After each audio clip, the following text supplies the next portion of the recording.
पंडित और तीन ठगों की कहानी। एक गांव में एक तोताराम नाम का एक ब्राह्मण रहता था। तोताराम बहुत ही दयालु और सीधा साधा व्यक्ति था। एक दिन पड़ोस के गांव में पूजा करवाने गया। पूजा के बाद तोताराम को एक मोटी ताजी दूध देने वाली बकरी दान में मिली। तोताराम उस बकरी को देखकर बहुत खुश हुआ। खुशी खुशी उस बकरी को अपने साथ लिया घर को चल दिए। तोताराम घर जल्दी आना चाहते थे, इसलिए उन्होंने जंगल के उन रास्तों पर तीन ठगों का साम्राज्य था। वे इतने चालाक और धूर्त थे कि बातों में ठग लिया करते थे। पंडित तोताराम उन जंगलों से जल्दी जल्दी अपने घर के रास्ते की ओर चले जा रहे थे। आंखों में साफ झलक रही थी कि ठग होठों पर मुस्कान मुस्कान लिए घर पहुंचने की जल्दी थी। तभी तोताराम के कदमों की आवाज़ उन तीन ठगों के कान में पहुंची। वो तीनों तोताराम के साथ उस बकरी को देखकर खुश हो गए। बकरी काफी हट्टी कट्टी और दूध देने वाली थी। उन तीन ठगों का मुंह उस बकरी को देखकर खुली गई। उन्होंने सोचा कि इस बकरी को पंडित से कैसे ठगा जाए। ठगों के सरदार ने दोनों साथियों को अपनी योजना बताई कि कैसे बकरी ठगी जा सकती है। योजना सुनकर ठग खुशी से झूम उठे। योजना के अनुसार तीनों ठग अलग अलग स्थान पर जाकर खड़े हो गए। फिर जैसे ही पंडित तोताराम के तीनों ठग में से पहले ठग ने करीब आया तो उन्होंने श्रद्धा से झुककर प्रणाम किया। एक ने कहा, राम राम पंडित जी। तोता जी ने कहा, सदा खुशी रहो, आनंद करो। पहले ठग ने पंडित जी से आज ये कुत्ता कहाँ लिए जा रहे हो? पंडित जी यह सुनते ही गुस्सा में आ गया। उन्होंने कहा, मूर्ख इंसान, यह कुत्ता नहीं बकरी है जो भी पास वाले प्रधान ने मुझे दान में दिया है। तभी ठग ने कहा, माफ कीजिए पंडित जी, पर आपके साथ लगता है धोखा हुआ है। पंडित जी बोले, कैसा कैसा धोखा? यही कि बकरी बोलकर आपको कुत्ता दान में दे दिया गया है। पंडित जी ने आश्चर्य से पूछा, क्या यह कुत्ता है? तोताराम सोच में पड़ गया। कभी वह बकरी की ओर देखता और कभी वह ठग की ओर। तोताराम थोड़ी देर बाद बोले, नहीं नहीं, ये बकरी है। तुम मुझसे मजाक करना बंद करो, मुझे जल्दी ही घर पहुंचना है। यह कहकर पंडित जी तेजी से आगे बढ़ गए।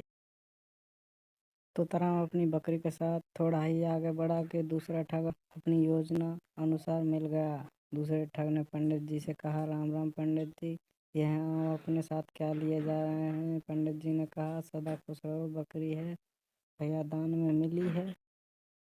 दूसरे ठग ने जोर से ठहार कर लगा कर कहा, कमाल है पंडित जी, आपको कुत्ते और बकरी में फर्क नहीं दिखता। अभी तो आपकी आंखें इतनी कमजोर भी नहीं है। पंडित जी को जोर से गुस्सा आने लगा।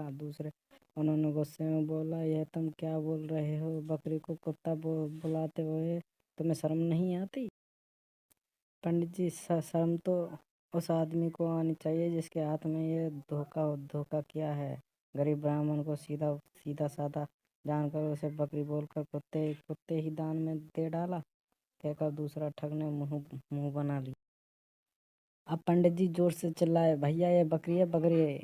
दरअसल अब उसे अपना विश्वास कमजोर होता दिखाई दे रहा था। ठग ने बोला, पंडित जी, अब आपके चिल्लाने से कुत्ता बकरी तो नहीं बन सकता। फिर हमें आपसे क्या आपके इस दान से क्या लेना देना? हम तो जो देख रहे हैं वही तो बोल रहे हैं। फिर भी पंडित जी उसकी बातों पर अनसुनी कर आगे बढ़ गए। मगर थोड़ी देर पर तीसरा ठग मिला।